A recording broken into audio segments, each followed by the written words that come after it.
আসসালামু আলাইকুম। আরএস লাইফস্টাইলে আপনাদের সবাইকে স্বাগত জানাই। তো বন্ধুরা, এই মাছটার নাম কি আমি তো জানি না, আমি তো বাজার করে নিয়ে আসিনি, জানি না। আপনারা যদি জেনে থাকেন অবশ্যই কমেন্টে জানাবেন যে এই মাছটার নাম কি। আপনাদের দাদাভাই মাছটার নাম বলতে পারছে না, ভুলে গেছে। তো মাছটা খেতে বেশ টেস্টি ছিল, বেশি কাঁটাও ছিল না। মাছটা বেশ ভালোই লাগলো খেতে, কিন্তু মাছের নাম জানি না। তো চলো রান্নাটা করাই যাক। আর এই যে আমি মাছটাকে ভালো করে ধুয়ে নিয়ে বেছে নিয়ে চলে এসেছি।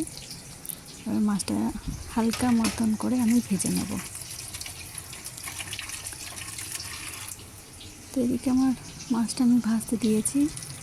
তা এর আগে আমি কিছু মশলা বানিয়ে নেব, পেস্ট করে নেবো আর কি।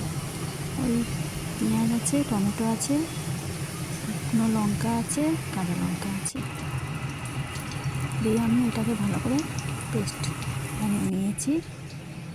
এরপর এই মাছ ভাজার তেলেই আমি কালো জিরে ফোড়ন দিয়ে যে পেস্টটা বানিয়েছি সেটা দিয়ে দেব।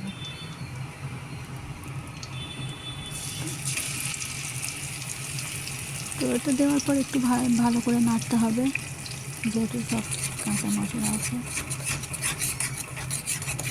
ভালো করে কষে নেব।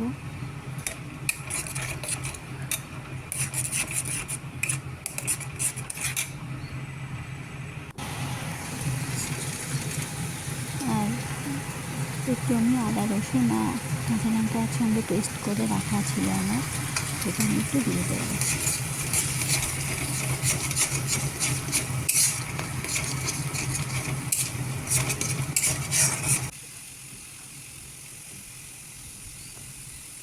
আর একটু আমি মশলাটাকে কষিয়ে নিয়েছি, তারপরে হলুদ গুঁড়ো আর লবণ দিয়ে দিয়েছি। লঙ্কার গুঁড়ো আর দেবো না, কারণ অনেক লঙ্কা দেয়া আছে এর মধ্যে, বেশি ঝাল হয়ে গেলে আবার খাওয়াই যাবে না।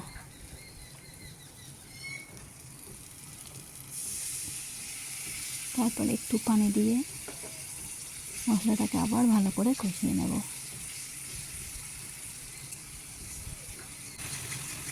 তো কষানো হয়ে গেলে এর মধ্যে পানি দিয়ে দেবো, দিয়ে আমার রান্নাটা কমপ্লিট হয়ে যাবে।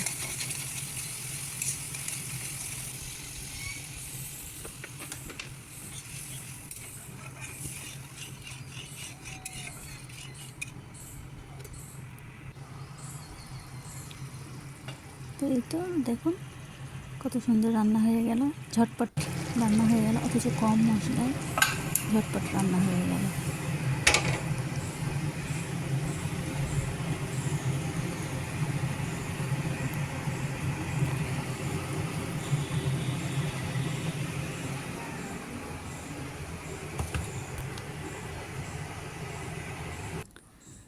তো এই যে আমি তৈরি করে নিয়েছি, ভাতও তৈরি করে নিয়েছি।